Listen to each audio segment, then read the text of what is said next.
You're watching FAM.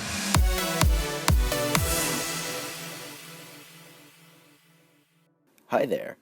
Today's topic will be the one, the only, the last map episode, the Hoofields and McColts. Back when me and Tesla watched this episode, we thought it was okay. We didn't think it was a bad episode. We thought it was a pretty good episode for Twilight and Fluttershy to get caught by the map.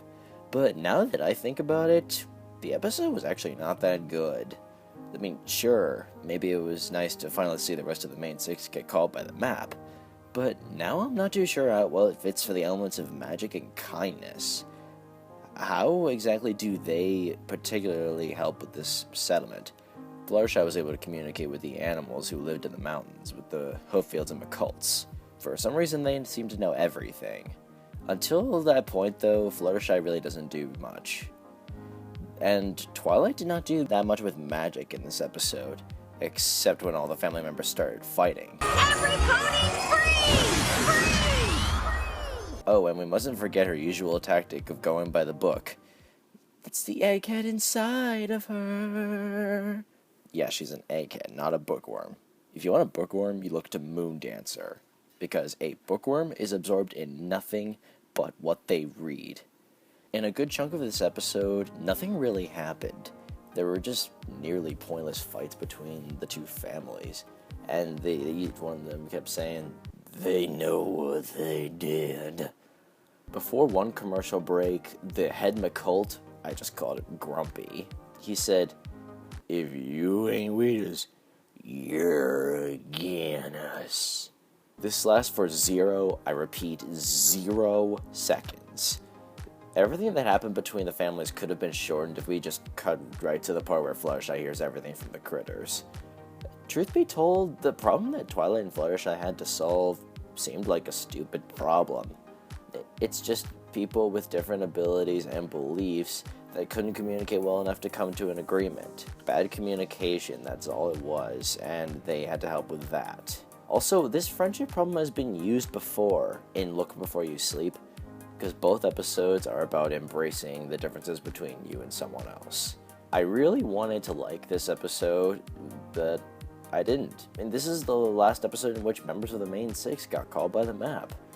And in fact, it's the one where Twilight finally gets called after all of the complaining she's done. She was so bummed about not being able to go to Griffinstone or Manhattan. But after this episode, the map barely seems relevant. In the cutie remark, the map isn't really used. The map is just used to help cast a time-traveling spell.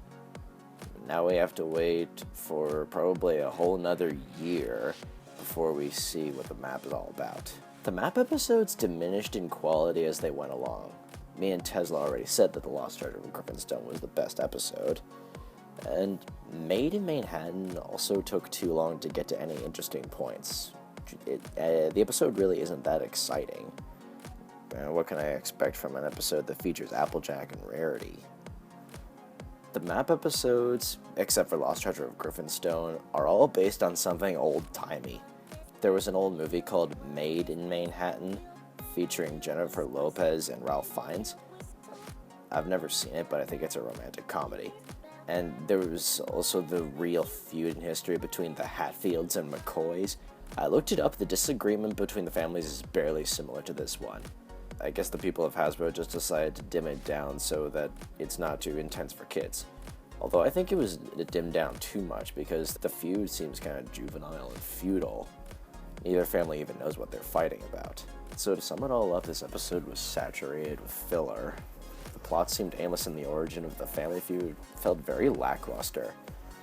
And now we'll have no idea what the cutie map is for until season 6 comes around, even though we've had the map for exactly one season. But what do you think the map is for? Leave your theories in the comments and let me know of any thoughts that I did not address in this video. Thank you, and I'll see you next time.